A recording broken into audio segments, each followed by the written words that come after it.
Hi everyone. I'd like to start by asking, how did you get here today? Metro? Electric cars? Bicycles? It's impressive to see how many people are choosing new energy vehicles, which is very popular here in Shenzhen. Let's give ourselves a round of applause for choosing green transportations. Not only is it a sustainable way to travel, but it also contributes to protecting our environment. Speaking of sustainable living, I have a few questions for you to see how green your lifestyle is. Do you regularly use utensils, shopping bags, and reusable containers instead of single use plastics? Are you conscious of saving water, like putting unused ice cubes in the garden? Do you have habits of saving electricity, such as setting the air conditioner to 27 degrees Celsius or higher, and even buying appliances with energy saving labels? I'm sure I don't need to explain any further. Everyone here likely understands that these small actions are all part of a sustainable lifestyle. Hearing the word environment, some people might sigh, oh, again, the cliche topic. But is this stereotypical point of view due to the overexposure of the topic, or is it because of people's indifference and detachment from the growing environmental crisis? Actually, the rise of single-use plastics is paving the way for a genial world record, turning our Earth into a gigantic landfill. Let's take a look at several cases, knowing how humanity has grappled with waste and sustainability. 600 years ago, in medieval London, there was no waste management systems. People simply tossed their garbage onto the streets. This unsanitary practice led to widespread rat infestations, which in turn caused devastating outbreaks, the bubonic plague. It's a grim reminder of how neglecting waste management system can have catastrophic consequences. Now imagine if our future generations look back at our era, will they see us as the ones who buried the earth with plastics, just as we view medieval societies for their piles of refuse? Fast forward to our present, and we can see some remarkable strides. Take Seoul, for instance, the city's largest landfill. Once the towering mountain of waste has been transformed into a gigantic eco-park, a popular tourist attraction. This incredible transformation not only restored a massive area of land, but it also provided a new space for recreation and nature. And the third one, another inspiring story comes from Sweden, where 99% of household waste has been recycled or converted into energy. This impressive statistic isn't just a result of cutting-edge technology. It's a testament to a society-wide commitment to sustainability. So the question is, can we adopt similar practices in our communities? Can we view our potential as waste as potential rather than a burden? What I did profoundly changed my outlook on sustainable living, as well as my neighbors. In my community, I started a Bokashi composting activity. The idea began when I was browsing through social media, where I discovered videos about Bokashi oasis, introducing how Bokashi composting is particularly suitable for our society. This Bokashi composting is actually invented by Dr. Terahiga, a Japanese professor with a strong passion for plants and nature. I was impressed by this simple and effective process. So I started trying Bokashi composting.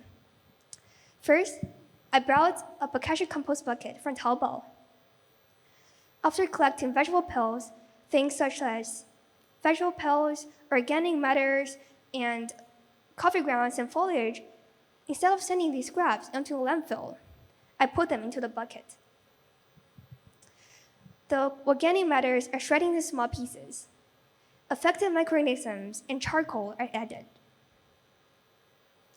After 2 weeks, these organic matters are transformed into valuable nutrients, which I was later use for our community garden. I grew beautiful flowers, all thanks to the compost I made. Thanks to the successful experience that I have with Bokashi composting, I think that I can save the world. So I mustered out my courage and knocked my neighbor's doors. The door opened, and the lady kindly invited me in.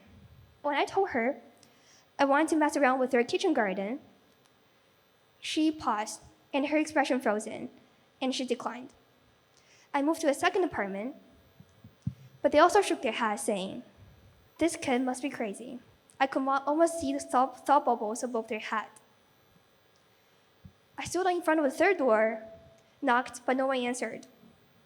However, just before I want to give up, a tall, gray-haired gentleman opened the door.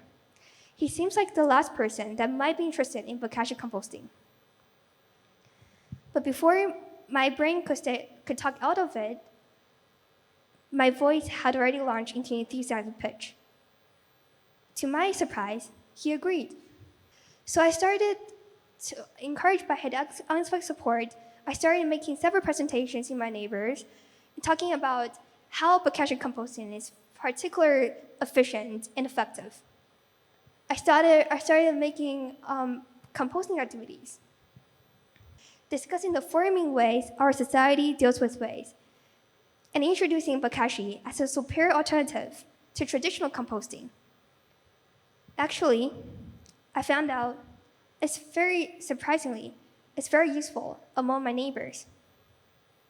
And that tall gray-haired gentleman, he became the most dedicated MVP in our activities, showing that you will never know who will become your biggest ally. But the benefits didn't stop here. When I first tried at my neighbors' doors, I realized I don't even know their names. But after this composting activity, neighbors who barely know each other started sharing composting tips, trading homemade fertilizers, and even hosting garden parties. Originally, we have a WeChat group chat about table tennis. However, through this activity, they started talking about Bokashi composting. This activity posed the gap between our communities closer together. We were no longer just individuals living in the same area. We were a community, united by a common goal. Another inspiring aspect of the composting activity is that we need to learn about the microorganisms' role in composting process. These tiny, often invisible helpers are the true heroes of the composting process. It reminds us of the intricate connections between all forms of life and how even the smallest actions can have significant impacts. Now I would like to play a game with everyone, and I will play a background music when we are playing the game. We have 5 fingers, right? Every finger represents wildlife. And I will ask 5 questions. If your answer is yes, then you survive in this round. If your answer is no, then please put down 1 finger and you lose your life in this round. Okay, so I'll start by asking some questions. The first question: when you're at your workplace or school, have you ordered meals, cook your own meals instead of ordering takeout? Second, do you bring your own cup when you buy coffee?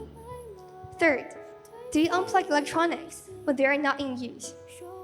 And the last one, have you ever repaired broken items instead of throwing them away? Okay, that's the end of the game. And for those that have all 5 fingers, please raise your hand, and let's give a round of applause for these environmental heroes. For those that didn't raise your hands, it's okay. We have plenty of ways to make a difference. In our game, just like in real life, every small action adds a life to our planet. And if we all do our part, our Earth's life will be longer and richer. And the game of life will never end. 如果我们所有人都能够做到自己的一部分的话，那地球的生命就会越来越长。那么我刚刚所说的生命的游戏将永远不会结束。Thank you.